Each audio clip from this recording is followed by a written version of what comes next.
كل مرة. شوف نعطيك رؤيتي بلا عاطفة. نعم. المغرب نعم. بكل صراحة نعم. لما نتكلموا استراتيجيا، المغرب الآن عبارة عن شركة وليست دولة في المنظومة العولمة الاقتصادية. ما يطرح كأفكار في العولمة الاقتصادية أن الدول تتحول إلى شركات مساهمة. منظمة التجارة الدولية لماذا تفتح الحدود وتوحد الضرائب وحتى التعريفات الجمركية وحتى لنورم تاع الاستثمار والشركات إلى غير، لكي تصبح الدول هي عبارة عن فضاءات اقتصادية وتجارية ومالية مفتوحة بدون أن يكون هناك لا رقابة وطنية ولا سيادة تذوب. المغرب بحكم مملكة، بحكم الملك، وهو لديه كل ما يريد إلى غير، هو يقبل بأن تتحول بلده، أوكي، تباح سيادته وتحول بلده إلى عبارة عن شركة. هذه الشركات تعطيه أموال يستطيع أن يسد بها رمق كل الجائعين والفقراء والمساكين إلى غير ذلك، وتسمح ببناء تنمية اقتصادية خلفية لكل المنظومات الاقتصادية الموجودة في الغرب. فرنسا تحديدا ما تستفيد منه من المغرب أكثر مما تستفيد من الجزائر.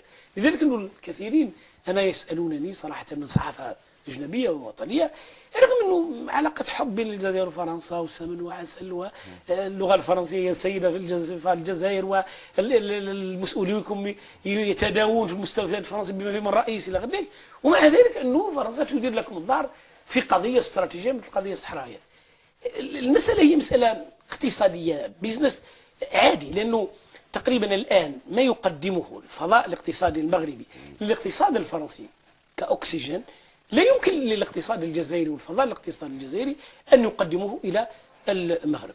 النقطة الثانية في الجانب السياسي، أولا المملكة مستقرة. لماذا؟ لأن لديها ملك معروف بأداءاته السياسية. لكن مقارنة ما استفاد المغرب، الجزائر استفادت بالفتات. يعني أنا أنت عندك شركات فرنسية اليوم من الجنوب أصبحت. كمل أستاذ، كمل أستاذ، لأنه حتى مسألة تفضيل فرنسا للمغرب أنها تفتح المصانع السيارات إلى غير.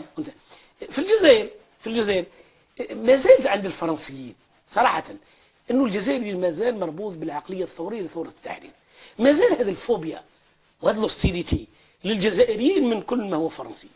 وعمليا إذا كان النخب لم تتغير في هذا البلد وبقيت دائما مندمجة مع فرنسا فكريا وثقافيا إلى غير، أكيد أن النخب التي تعلمت الآن وتطورت إلى غير.